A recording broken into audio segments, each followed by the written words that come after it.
So thanks very much, everyone.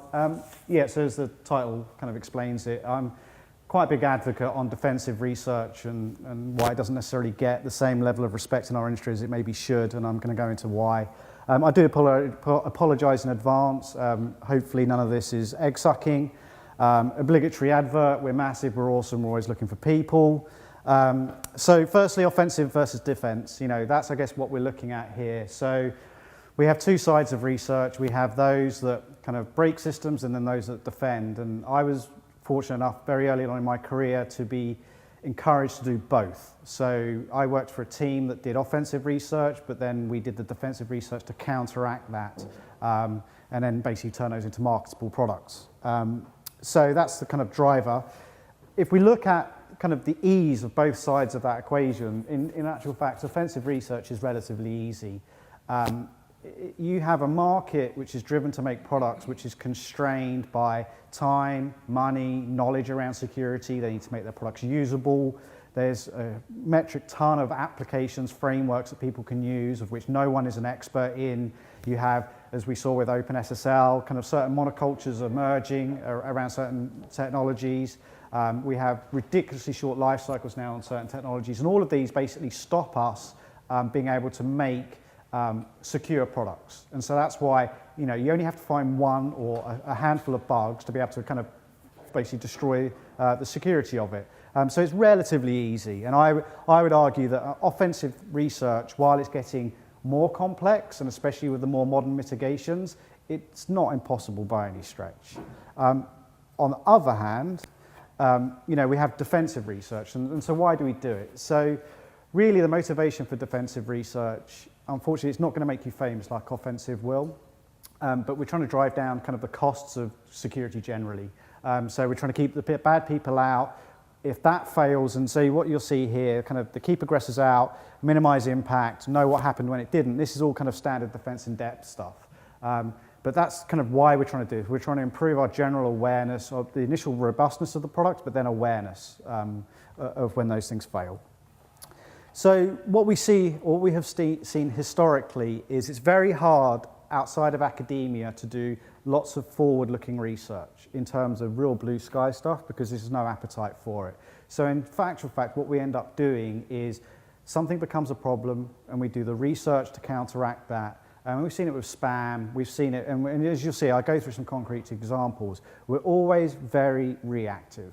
And it is kind of extremely annoying in actual fact. If we look at, for example, one of the classes of issue that we talk about, memory corruption, if we'd honestly sat down and said, okay, we understand what stack overflows are, we could have probably predicted heap overflows, and then we could have, you know, predicted a lot of the subsequent classes of issue, but we didn't take the opportunity when we start feeling the pain to do that. In actual fact, what it takes us to do is, you know, we get punched in the face, and so we learn how to kind of block our head. Then we get punched in the stomach, and so we learn how to body block. And it's this kind of continual war of pain that we end up going through because we need to be feeling this in order to kind of justify the research, which is massively frustrating. For those of you that are looking to do defensive research, there are a variety of different vehicles and a variety of different areas of which you can do it in. So I'm not going to go through all of those, you can all read, but if you are a hardcore technologist and you love hardware, so I've been fortunate enough to work at kind of silicon level, designing instruction sets for new CPUs, that's awesome, that's very fascinating. But if you're not into that and you're more into human sciences, you know, there's a vast, especially around phishing, for example. I was speaking to some of our team that's here doing phishing, and you know, they understand that basically humans want to get stuff done, and they know how to solicit kind of information out of people as a result. And so there has to be more study around defensive human sciences as a result, through to all of the kind of the different elements of system design. So the point of this is really, if you want to do defensive research, don't feel that you have to be the best coder, that you have to be the best, you know, have to work for the product manufacturers. It is such a broad industry or area that we can benefit in many areas. This kind of highlights the point which I mentioned, which is basically, what I'm going to go through now are a number of concrete examples of where we simply haven't learned significantly. So if we take XSS as an example, cross-site scripting, so we found out originally there was, you know, cross-site scripting, okay, oh my God. So we then start trying to defend against it, and then DOM XSS is found. When people start kind of looking for kind of less than script, more than script, etc. inputs. People then found DOM XSS as an evolution of that attack. The solutions that we managed to come up with so far were an inbuilt browser-based XSS protection feature, which was so effective that it managed to turn some previously non-exploitable XSS bugs into exploitable ones, which was absolutely brilliant. We've got a content security policy, which in actual fact, anyone that's actually had to implement a CSP, you actually have to know how your application works and all the frameworks you're using, which is a rarity in a lot of software development these days. And now we've got this kind of slightly clunky approach with DOM Purify, which is this kind of JavaScript client-side mitigation. And none of these are elegant. These have all been piecemeal approaches to the problem, which we haven't fundamentally solved, which is this is a game of source, which is user input, versus sync, which is something that affects the DOM or the kind of or JavaScript or whatever. So, this is a great example of where we have this kind of iterative game of aggressor versus defender. SQL injection, similarly. So we had, SQL injection was found. So what we're going to do, what we're going to try and do first is blacklisting. So we'll kind of only kind of flag like ticks and similar stuff, which didn't work. So what we're going to do there is not fix the issue. We're just going to hide its presence by giving non-verbose error messaging. So then the aggressors worked out that you could use timing-based attacks to verify your SQL injection was working and similar. So then parameterization. So then people worked out that you could do stuff in, more logic-based issues. And then we kind of get into the NoSQL world. But all of these, again, we fundamentally haven't solved SQL injection in any elegant form. We've made it harder, but we still find there's an opportunity for people to screw up. I guess the better solutions we are seeing now are where frameworks are coming in that abstract the SQL technology, be it MySQL, be it MS SQL, and it's allow developers to write queries, and they have to go out of their way to break the security model, but fundamentally it's still not perfect.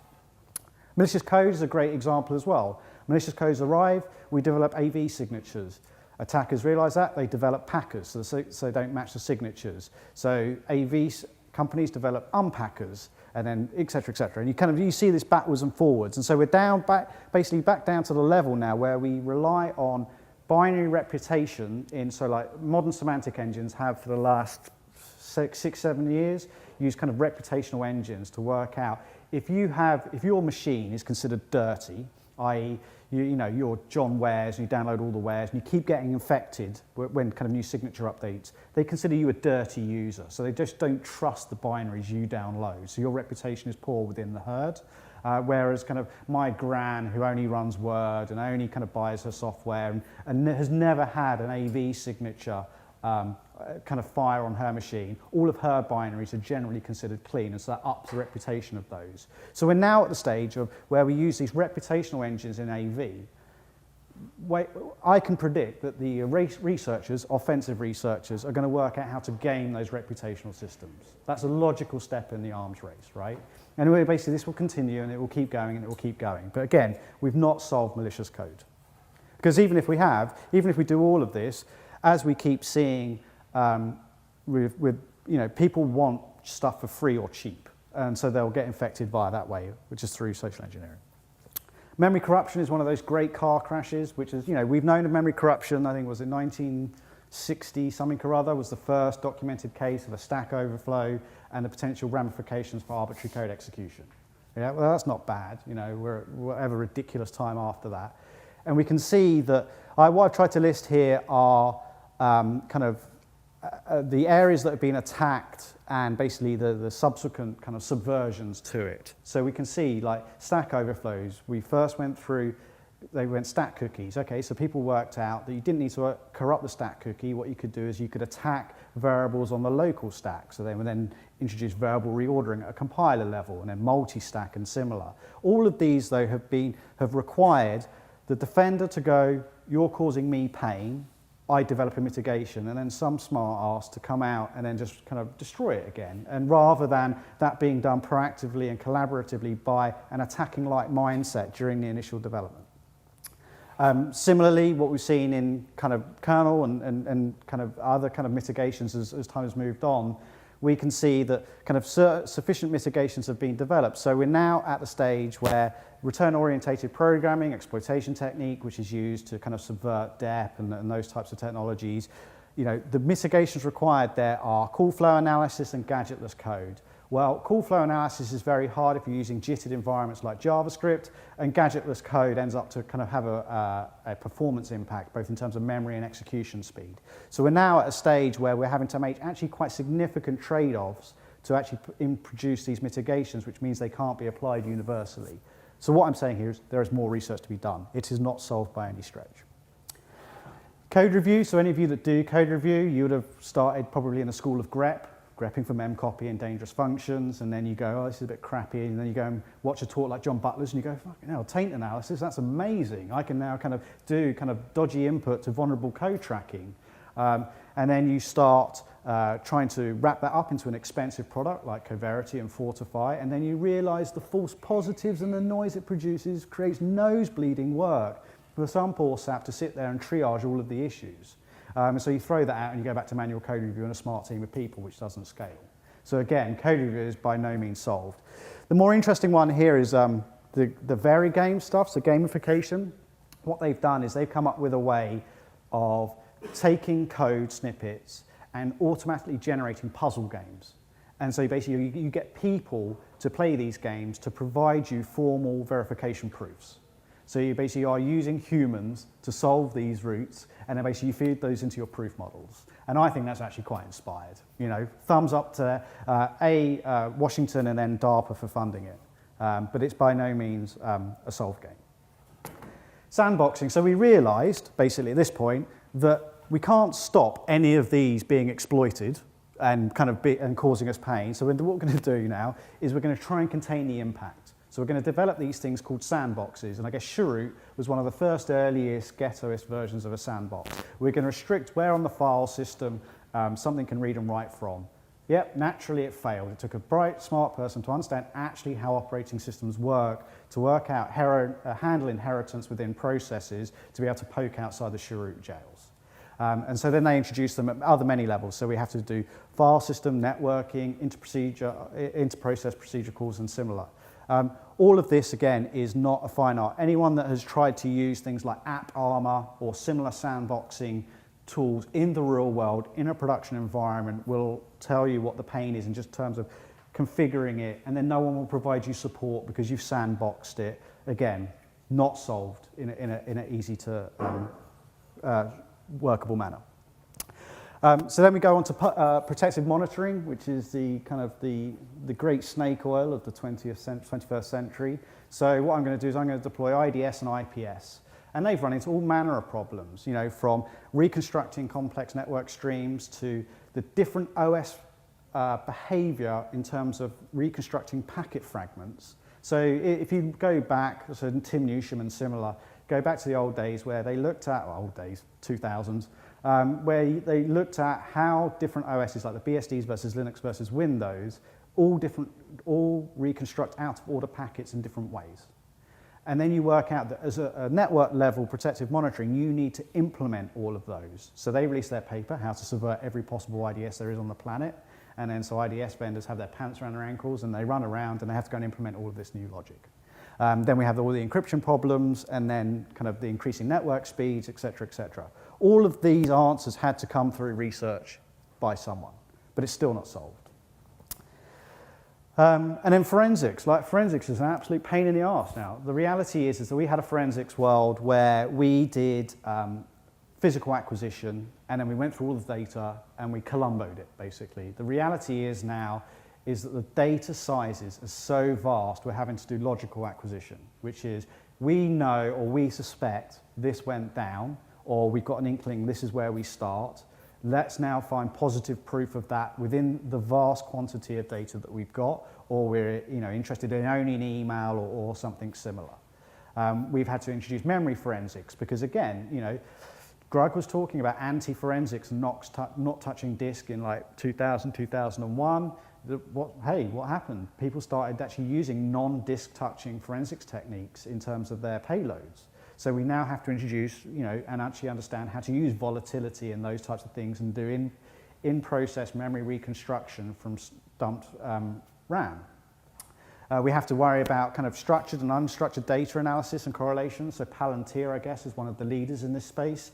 How do we draw relationships between vast bodies of structured data like email stores and unstructured data that we may have got from another source?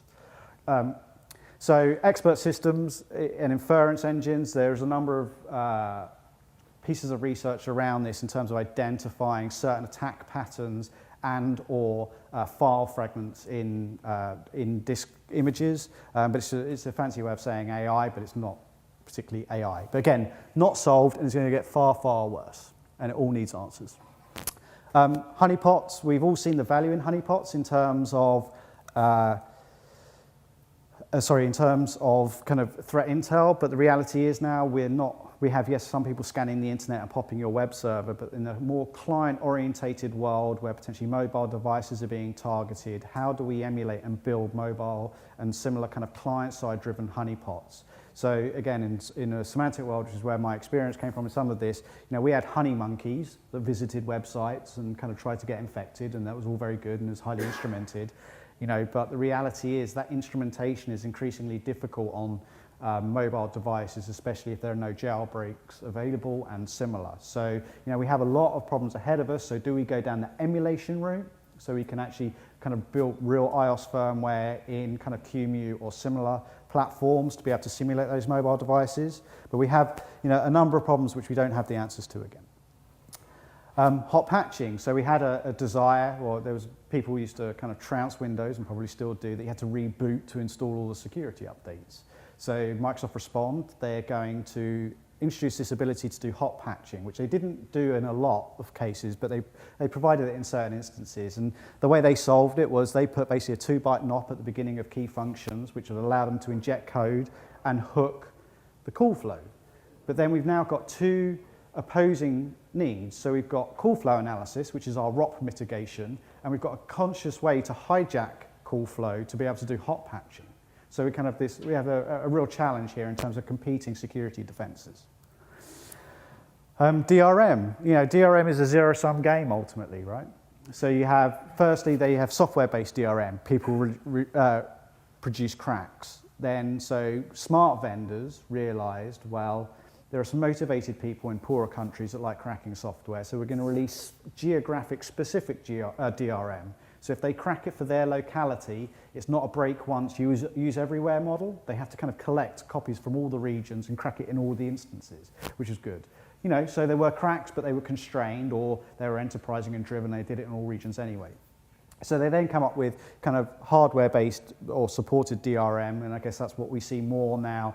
So if you look at Netflix, for example, Netflix have these really onerous requirements on hardware security, but there's been some real clangers there, like the trusted execution environments had vulnerabilities, it still uses an unlocked bootloader, which allows you to boot the Linux box into single user mode while decrypting its encrypted file system. And then we get into conditional access control, which is kind of where we're at now. It's like your Skybox is using conditional access control to provide some DRM capabilities. So what the people have realized there then is you have one legitimate Skybox, and then you have lots of others in parallel which have a relationship that chain up through that conditional access card. So they've not actually stopped it, but they've created places where they can kill it if they identify it's happening. So partially solved, but not perfect. So that's I've kind of crapped. I spent the last 20 minutes crapping on all of the things we haven't solved, and I'm now going to provide you lots more things we actually haven't solved as well, which is actually quite interesting. So we launched a Cyber 10K, I guess, a while back, and we provided some challenges. So the reality is that user and consumer, like non-technical people, security awareness is still shocking.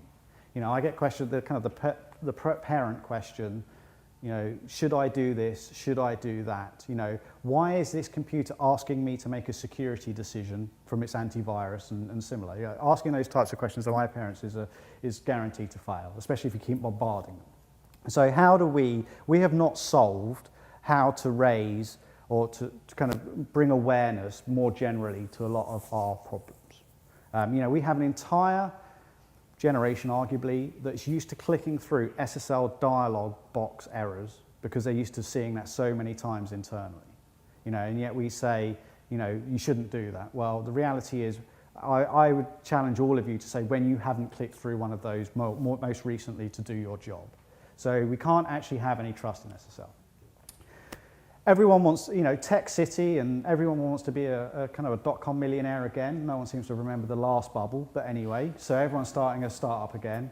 But the reality is if you're trying to get minimum viable product to market, the last thing on your mind is what encryption algorithms or how to write your code securely. You want whizzy-bang features, you want, animations, and you want, basically what's the stuff that's going to help you sell. You really don't have time to patch your environment. Why would I do that? And similar things. And this is really borne out. If we take an example where Mongo HQ was compromised, so for those that aren't familiar, Mongo HQ is MongoDB in the cloud. That was an interesting set of ramifications. So Mongo HQ in the cloud, MongoDB in the cloud is one thing. Who's the client of Mongo HQ? Well, actually, it's a continual integration provider. What does a continual integration provider have? They have access to all of your private source code, your build environment, and being able to deploy it into the cloud because it's continual integration. Yeah. So this one database cloud provider had a knock-on effect through all of these little startups that had been using such services. And the last point here is, when we do have incidents, today we can't articulate we can't quantify and measure the cost and the impact. What we can tell you is how much time you spent doing probably a half-assed job, clearing it up enough so you'd continue your business. We can't actually tell you in real terms, like the only example we have at the moment is Nortel, like the Chinese problem. Nortel is the only example we can hold up where basically they were systematically kind of stolen IP over a long time, and about 10 years later they went bust. But everyone will go, I'm not Nortel, I'm not that big. But we have a hard time kind of measuring and quantifying kind of the impact of this. And the reality is if we expect business to respond to a lot of our problems or invest more, we have to show that cash impact. Phishing, as one of our consultants told me downstairs, when they send out 40 phishing requests and they get 35 sets of credentials, 35 shells, sorry, where the user had to click enable macro because the email told them, that's absolutely shocking and ridiculous, right? Quite simply. But that is the state today, and that's not anecdotal, that is what we are seeing. So again, when we send in I'm your help desk, please click on this random link and reset your password, and people do it at vast rates, that is really worrying. And there is, at the moment, we're relying on Bayesian filters to catch these. That is the cutting edge and the kind of, I guess, site reputation stuff. But quite simply, shocking. But a fascinating area, I think, because this is a mixture of human science and potentially smarter technology. But we don't have any of the answers, really. Forensics, as I said, so these lists actually, we had a very fortunate UK university came to us and said, we've got third-year grads, they need some ideas. And we actually posed these 6 ideas as research projects for them. So if you do full packet network capture today, you run out of space very quickly on any sane network or any modern network, right? No one runs 10 megabits anymore, or 2 megabit lines. You're dealing with gig or higher. So how can you reduce the storage of network captures yet still retain some of the value that we get from full network packet capture? How can we do high performance captured network data analysis? These are real problems which we don't have the answer to. Like if you scale up your network speeds very, very to the top end, kind of common products will start to fail. How do we, with the network visualization one, how do we create a set of tools which allow a non-security expert who can't dig into Wireshark and can't understand that bit mask to see obviously bad stuff? There must be some way that we can enable these people to do that. Through to then and the red ones are the ones they selected. So we said, okay, so we detect something is bad in a network stream. How can we automatically produce heuristic signatures for net flows? What we're seeing increasingly on forensics cases is crypto used or people have password protected stuff. How can we recover those passwords automatically from memory in a forensically safe manner? And then the application of location services, so geolocation services in forensics data to understand who the user and the machine has spoken to as part of the overall case. So again, these are some of the problems that we've posed and are relatively interesting. So how do we deal with this? So at this point in time, hopefully over Niels Earl's court, we have a faux cyber home set up, and we're opening front doors and we're turning on the telly camera and pointing it at the journalists and scaring the shit out of them, basically. But this is kind of a vision of the future, right? We've got an increasingly electronically wired home built by random Chinese manufacturers using, which have had products with home routers and everything else, CCTV cameras with demonstrated back doors. Like, how do we solve that from an assurance perspective, from a research perspective? We don't have any answers to this at the moment. We require smart, motivated individual researchers to go, I want to break this product. For them to then sit in IDA, through their winter evenings, kind of manually going through that code to find that back door, to then go out to the market and say, this router has got a back door in it. And then everyone goes, oh my God, it's got a back door in it. But they've looked at probably 1% or sub 1% of the market of products which are out there. And it's only going to increase. And I liked a bit of drama. So danger to life always sounds a bit good. But, we had the problem. Was it Nest and their fire alarm that you could turn it off, with some random bug? So there is a potential danger to life. Tenuous link, I appreciate, but we are there. And then privacy and security financial for the obvious reasons. But huge problem. No real answers. And then everything else. So we are still wrestling. We know in C that using sprintf, which is an unbounded memory copy basically, is dangerous. Yet we still have people like Terry and Teresa in development teams using this, and we have still found no effective way from stopping them. Because the reality is, when you have to ship product, you have to ship product. And that's the reality. And so you just kind of want the code to work. Automatic content security policy generation for web apps and refinement. Yeah, that would be hugely valuable if we could do it. Mapping attack surfaces of applications, of systems, of networks, and visualizing that so people understand kind of what they need to be concerned about. Penetration testers, where they can attack to demonstrate the risk. We're increasingly seeing the emergence in cloud of kind of the traditional operating systems that we've seen, such as Linux, Windows, are all very good when you want general purpose OS-y stuff. But we're now seeing the emergence of these kind of micro OSs, which they sit between the kind of the cloud hypervisors and your application stack. So they're a lot more refined. I bet if you look at any of those, it will be like shooting fish in a barrel from a security perspective. So if you are an offensive researcher and you want to have kind of your next Black Hat talk, kind of go after that. It's cloud, so it's buzzword friendly. It's new, so it's going to be like kicking puppies, And it won't be afforded any of the other OS protections that Windows and Linux has built in over the last 20 years. So it will be fun. Software-defined networking. So some bright spark says, we're going to take our traditional networking, which has a control plane and a data plane, and we're going to throw out that model, and we're going to come into a world where we can dynamically reconfigure our data plane through some nebulous software that has many inputs and is really smart. And again, no one, I don't think, has kind of systematically taken apart software-defined networking to show what the ramifications are in terms of lack of segregation. And so how would you do that in a secure way? People are now using anti-forensics, so we now need anti-forensics, or our industry is great for kind of sexy words, or offensive forensics, as I saw, which is the application of forensic-like techniques by aggressors to extract forensic artifacts to further their attack. Okay, that's called hacking, isn't it? But anyway. And then actually making certain Linux security features and similar. So if you're tin pot kind of device manufacturer, you really probably don't want to learn AppArmor. You want everything to run as root because it works first time when you build that appliance, right? So how do we, Linux and similar operating systems have very robust security models. How do we actually make it usable and easy to use for these low-skilled, low-incentivized vendors in foreign lands and the UK? But, you kind of see a general theme here. All of these we don't have answers to. And the reward for doing all of this really diligent defensive security research, you don't get any trips to Vegas. You get no worldwide contour, just riding that talk to Hawaii, to Singapore.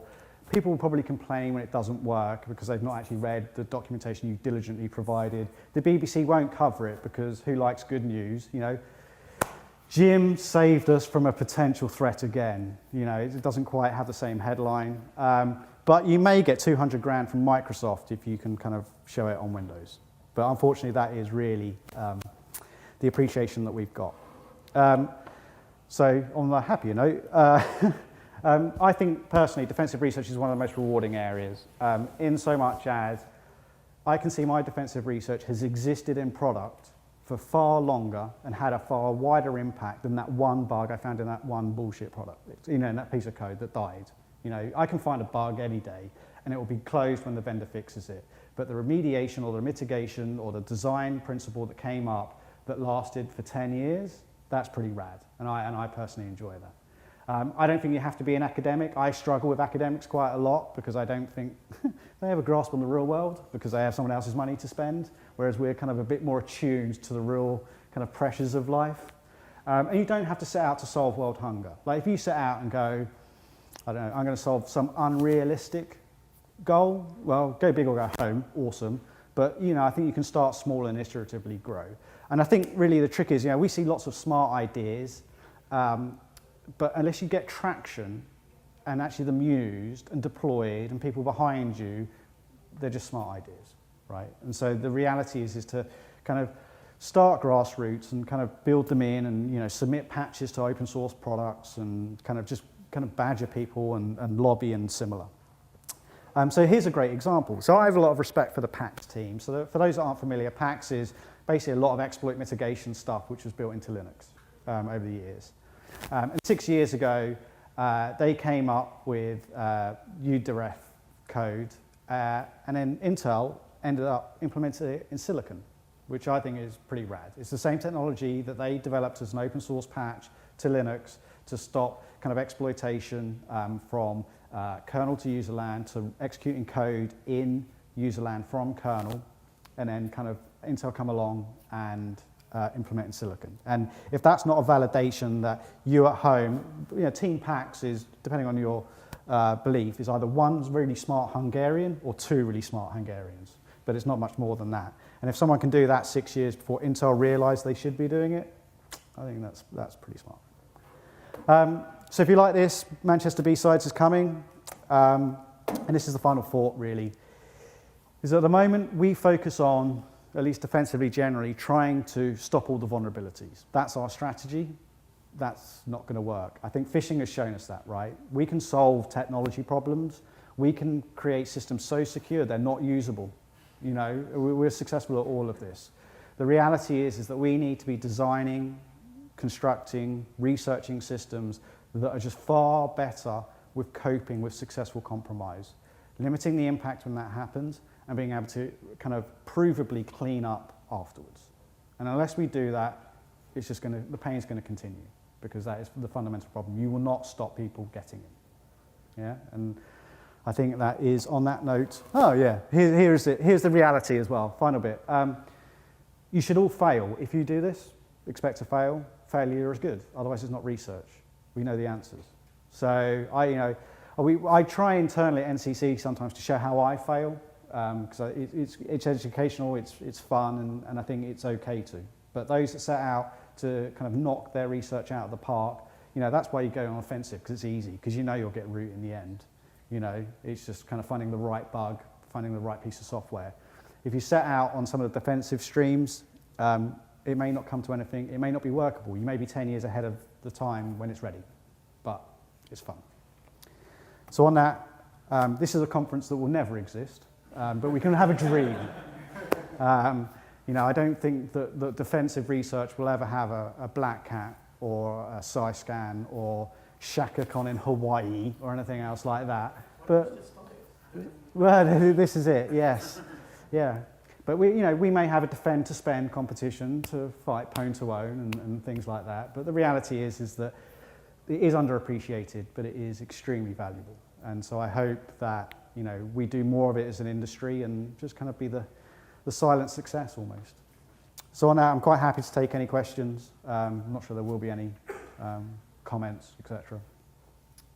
Yes, sir. A lot of what you're talking about is problems. A lot of what you're speaking about here is problems with the wider community that uses the products. Yep. And every time I go to a con. People say, well, it's lack of education. We need to educate these people. But people who completely understand the issues pull down their firewalls because they think it'll make the internet run faster. And you talk to them and they understand what a firewall is, and they understand there's people trying to get through, and they understand all of it, and they still do it. And it's not like once or twice. That's one case I can think of. And again, because people think for some reason that, yeah, this is all happening, but it won't happen to me. Well, or the reality is that, to be fair, you can have the most splendid firewalls in the world, but if you've got no business to pay for those firewalls, you're doing it wrong. So the reality is we end up seeing that the motivators are get stuff done, because that's what the business demands. It's too complex, I don't have the skills or the time, or I'm under a time pressure. So we should be making it easier. We should be able to show and articulate the benefits of doing it. How difficult is firewall on, firewall off, and the user still makes the wrong choice? Well, is it the wrong choice? If I have to transfer a 3 terabyte file and that gives me it makes it 50% faster, and I'm under a time pressure, probably a business risk if that's temporary, just for that transfer or those sets of transfers, probably isn't the wrong decision. It has to be risk managed, But are these people making it from an informed risk decision? Probably not, and that's a different question. But better tools, making sure that I turn that firewall on after I've done that before I go down the pub, that's a different trick. Yeah. That's the same issue with root. Like you mentioned root earlier. Oh. How many of you guys work with admins but insist on keeping root open to use? To Yeah. manage servers? Exactly. Like a lot of device manufacturers, they'll run it as root because it just works first time, and they'll have the best intentions that they'll lock that down as they get closer to release, and just the time evaporates, right? And the reality is, we've just got to ship it, get it out the door, and make some money, people. Welcome to the world. And that's why you pay about 70% more for government systems, because there actually is security which is considered. Okay. Well, thank you very much. Email address. Oh, sorry, one more question. Not so much a question, actually, but you were saying that you were sort of over-dramatising with the risk to life. But, of course, you do have embedded medical appliances these days, pacemakers and the like, that are programmable wirelessly. So. Yeah, and to be fair, the system for anaesthetizing people, that if you plugged your phone in, it stopped working. That was the case last week, I think it was. So if don't ever visit that kind of relative and just plug your phone in to charge it off the anaesthetizing equipment, because they may die. But yes. So there is a threat to it. You're right, and the reality, I think the FDA will lead the example there, but the reality is in more emergent markets, like unregulated sub-Saharan Africa, India, basically they don't care, and people will die, and it will require some bright spark to, we think Snowden's bad now, but wait until someone reaches out and kills someone. It's going to take something dramatic like that, and it be proven beyond all reasonable doubt that that's happened. Then people run around with their hair on fire. We'll have the, yes, we take your life very seriously, but it's proportional to the risk. It's the risk, right? Some the companies that are doing it probably calculated the risk right now isn't worth taking any action. Well, so I have this crap circle, which is product development, and it talks about when you should start repaying back your security debt. And the reality is you're not going to invest up front to make a secure product if you don't know a market exists. And if you want to get market advantage, and that's the reality. There is no incentive to be proactive in this. But I had one comment on the S-Print F Oh, yes. part. So if you've been following me on my Twitter, basically been visiting universities, so myself going to uni next year. And he's doing computer science, and he's going into programming and stuff like that. And the first question I was asking the presenters, or the teachers trying to convince them to come, was like, what do you do about coding, teaching students to code securely? I visited 5 establishments, and the 5 basically told me it's an option in 3rd year, right? So that's why Teresa and Terry are still using S-Print F. That's fine. My pension fund is very glad of that fact, secretly. But yeah, jobs for life, right? It is awesome, but it is demoralising at the same time. On that happy note, beer. Thank you, Ollie.